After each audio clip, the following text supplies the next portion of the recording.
My experience with grief came many years ago when I was in my 40s.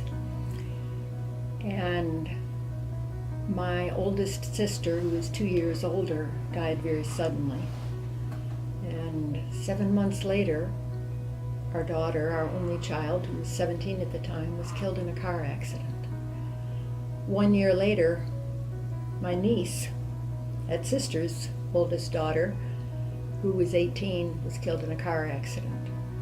And 1 year after that, my mother died from lung disease. I was married to my husband for 48 years. We have 3 daughters and we have 5 grandchildren. The day Larry died, I remember standing on the porch with a couple in this church that we're very, very close to. He stood on the porch there and Dan looked at me and he said, "Joy," he said, "I can tell you what you've just experienced. You and Larry had a marriage like God designed a marriage to be, and you have just been cut in two." And he said, if that were to happen to you physically, it would take a very long time to heal, which we've expressed, and you would never be the same.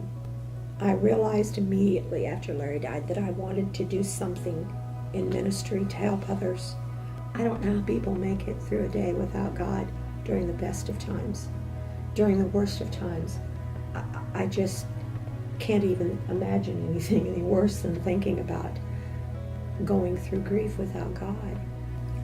I think God can take even the worst circumstances in our life and create something very special on you. Mm-hmm. Well, and it almost, I hate to say this, but it almost gives you a feeling that your grief was worth something. There was something good that came out of it. I know I have been very blessed myself to be used by God to help others in grief.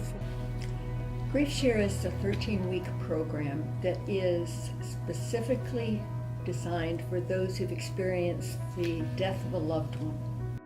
Scripture tells us that God will give us comfort in all of our afflictions. Mm-hmm. And we are then to use that comfort to comfort others.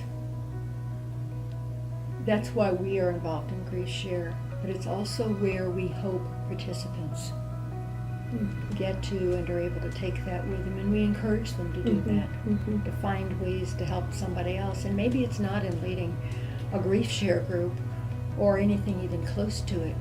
So we got 300 daffodil bulbs. We were ready to go at the end of the service, and each person picked up a bulb and walked outside with it and planted it. The reason for the bulbs is that when they come back in the spring, it's a sign of new life. And I think that's a very encouraging sign when you're grieving.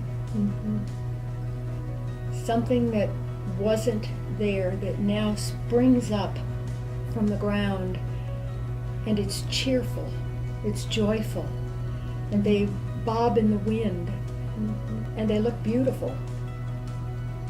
The other thing I said to them, though, is that even if you are not grieving someone, I'd like you to do this as a sign of support for those who are, because symbolically you're going to be symbolically and literally, you're going to be placing your bulb in the ground next to theirs, so the two can grow up and give support to each other. When those bloom each spring, it's a reminder. And they bloom where they're planted. They do.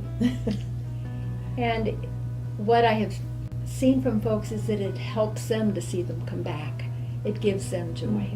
Maybe it's just reaching out to someone else who has, in that moment, a need for someone to help them. It can be anything little, even if they just, and it's what we tell them, just open your eyes, see what's around you, and you will see people all the time that need a hand. That's when we bloom. We've been planted all along. It's what we do with it.